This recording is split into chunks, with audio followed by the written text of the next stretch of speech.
खैबर पख्तूनख्वा में security forces की दो कार्रवाइयों में 11 भारतीय हिमायत याफ्ता खारिज हलाक हो गए हैं। पाक फौज के शोबा ताल्लुकात आमा ISPR के मुताबिक 8 जनवरी को खैबर पख्तूनख्वा के मुख्तलिफ इलाकों में दो अलहदा कार्रवाइयों में भारतीय प्रॉक्सी फितनतुल खारिज से ताल्लुक रखने वाले 11 खारजियों को हलाक किया गया। पहली कार्रवाई शुमाली वजीरिस्तान में की गई, जहां इंटेलिजेंस बेस्ड ऑपरेशन में 6 खारजियों को शदीद फायरिंग के तबादले के बाद जहन्नुम वासिल किया गया। दूसरी कार्रवाई जिला कुरम में इंटेलिजेंस बेस्ड और मुश्तरका तौर पर करते हुए सिक्योरिटी फोर्सेज ने 5 खारजियों को हलाक किया। हलाक होने वाले भारतीय हिमायत याफ्ता खारिज के कब्जे से असलहा और गोला बारूद भी बरामद किया गया। ISPR के मुताबिक इलाके में मजीद किसी भी भारतीय स्पॉन्सर्ड खारजी की मौजूदगी के खात्मे के लिए सर्च एंड क्लियरेंस ऑपरेशन जारी है। पाक अमरीका 13वीं मुश्तरका फौजी मशकों इंस्पायर्ड गैम्बिट 2026 का आगाज हो गया है। ISPR के मुताबिक 9 जनवरी से शुरू होने वाली इंतदाद दहशत गर्दी की मुश्तरका मशकें नेशनल काउंटर टेररिज्म सेंटर पब्बी में मुनक्किद हो रही हैं। 2 हफ्तों पर मुहित ये मशकें काउंटर टेररिज्म डोमेन में मुनक्किद की जा रही हैं, जहां पाकिस्तान और अमरीकी अफवाज के दस्ते शरीक हैं। ISPR के मुताबिक इफ्तिताही तकरीब में दोनों ममालिक के आला हुकाम ने शिरकत की। मशकों का मकसद इंतदाद दहशत गर्दी के तजर्बात के इश्तराक के जरिए बाहमी अफाम तफहीम और ताउन को बढ़ाना है। तर्जुमान पाक फौज के मुताबिक मुश्तरका मशकों में शहरी जंग के दौरान निशानाबाजी की महारतों के साथ एक दूसरे के ऑपरेशनल नजरियात और बेहतरीन तरीकों को समझने पर भी जोर दिया जा रहा है। सिक्योरिटी चैलेंजेस से निमटने के अलावा पेशा वराना फौजी मयार को बेहतर बनाने और इंतदाद दहशत गर्दी के पेचीदा माहौल में काम करने के लिए अफवाज की सलाहियत को मजबूत बनाने के हवाले से ये मशकें अहमियत की हामिल हैं। बयान के मुताबिक इंस्पायर्ड गैम्बिट 2026 फौजी मशकें अमन इस्तेहकाम की मुश्तरका कोशिशों के लिए पाकिस्तान और अमरीका के आज़म की अक्कासी करती हैं। लाहौर से अपडेट करेंगे। SP कैंट इखलाकुल्लाह तारड़ की हिदायत पर मुतहरिक मोटरसाइकिल चोर गैंग के गिर्द घेरा तंग कर दिया गया। चौकी इंचार्ज गुलदश्त टाउन मोहम्मद यासीन की पुलिस टीम की हमराह कार्रवाई में 2 रुकनी उस्मान मोटरसाइकिल चोर गैंग गिरफ्तार। मुल्जिमान में सरखना उस्मान और इरफान शामिल हैं। 6 motorcycle, mobile, master keys, pistol और गोलियां बरामद कर ली गईं। मुल्जिमान का गैर कानूनी पार्किंग और गली मोहल्लों में बगैर लॉक के खड़ी गाड़ियां चोरी करने का एतराफ़। मुल्जिमान थे बरामदा मोटरसाइकिल पुलिस को मुख्तलिफ मुकदमात में मतलूब थी। मुकदमा दर्ज करके मजीद कार्रवाई शुरू कर दी गई। SP कैंट की इंचार्ज चौकी गुलदश्त टाउन मोहम्मद यासीन और पुलिस टीम को शाबाश। इखलाकुल्लाह तारड़ ने कहा कि मुतहरिक मोटरसाइकिल चोरों के खिलाफ बिला इम्तियाज कार्रवाइयाँ जारी हैं। सिविल लाइन डिवीजन पुलिस मुतहरिक क्रिमिनल गैंग के खिलाफ इन एक्शन। चौकी करोल घाटी पुलिस ने 2 रुकनी मोटरसाइकिल चोर गैंग गिरफ्तार कर लिया है। मुल्जिमान को करोल जंगल नस सादिक टाउन के करीब से गिरफ्तार किया गया। 2 चोरी शुदा मोटरसाइकिल, पिस्टल, मोबाइल फोन और नकदी बरामद। मुल्जिमान संगीन मुकदमात में पुलिस को मतलूब थे। मुल्जिमान में वकार और जाहिद शामिल हैं, जिनके खिलाफ मुकदमा दर्ज कर दिया गया। SP सिविल लाइन चौधरी असर अली की चौकी इंचार्ज करोल घाटी और हमराही टीम को शाबाश। हाफिजाबाद से स्पेशल रिपोर्टर कमर भट्टी के मुताबिक मुल्क भर की तरह हाफिजाबाद में भी शदीद सर्दी की लहर ने मौसम को मजीद ठंडा कर दिया है। यख बस्ता हवाओं के बायस शहरी ठिठर कर रह गए, जबकि सर्दी से बचने के लिए गर्म कपड़ों और आग का सहारा भी शुरू कर दिया गया। शहरियों को एहतियाती तदाबीर इख्तियार करने की हिदायत की गई है। वापडा सारिफिन की बदौलत बिजली की गैर एलानिया लोड शेडिंग ने भी आवाम का जीना मुहाल कर रखा है। 10 घंटे की गैर एलानिया लोड शेडिंग ने मामूलात जिंदगी ठप कर दिए हैं। नमाजियों को भी शदीद मुश्किलात का सामना है, जबकि स्कूल कॉलेज जाने वाले बच्चे भी परेशानी में मुब्तला हैं। दूसरी जानिब शॉपकीपर, एम्ब्रॉयडरी, कढ़ाई मशीन और दर्जी हजरात ने कहा कि हमारी आला हुकाम से अपील है कि बिजली की गैर एलानिया लोड शेडिंग बंद की जाए।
حافظ آباد سے اسپیشل رپورٹر قمر بھٹی کے مطابق ملک بھر کی طرح حافظ آباد میں بھی شدید سردی کی لہر نے موسم کو مزید ٹھنڈا کر دیا ہے۔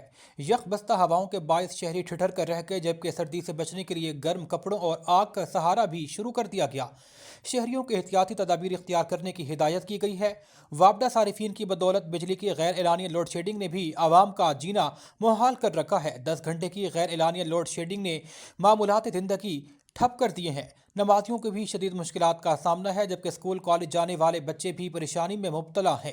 دوسری جانب شاپ کیپر، ایمبرائڈری، کڑھائی مشین اور دردی حضرات نے کہا کہ ہماری اعلیٰ حکام سے اپیل ہے کہ بجلی کی غیر اعلانیہ لوڈ شیڈنگ بند کی جائے۔ ایس پی کینٹ اخلاق اللہ تارڑ کا چوکی منہالہ کا دورہ۔ سپس ایس او پیز پر عمل درآمد کو یقینی بنانے کی ہدایات کرتے ہوئے انہوں نے کہا کہ عوام کو جدید سہولیات سے مستفید کریں۔ 15 کال پر فوری رسپانس کیا جائے، غفلت برداشت نہیں کی جائے گی۔ چوکی منہالہ کے ریکارڈ اور فرنٹ ڈیسک پر موصول ہونے والی درخواستوں کو چیک کیا۔ چوکی اور حوالات کی صفائی اور قیدیوں کی حفاظتی اقدامات کا بھی انہوں نے جائزہ لیا۔ انہوں نے کہا غیر قانونی زیر حراست ملزمان پر تشدد، نجی ٹارچر سیل جیسے اقدامات برداشت نہیں کیے جائیں گے۔ سہولت آفیسر اور گائیڈ کانسٹیبل چوکی میں آنے والے عوام کی رہنمائی کریں، روایتی پولیسنگ سے ہٹ کر جدید اور سمارٹ پولیسنگ کو فروغ دیں۔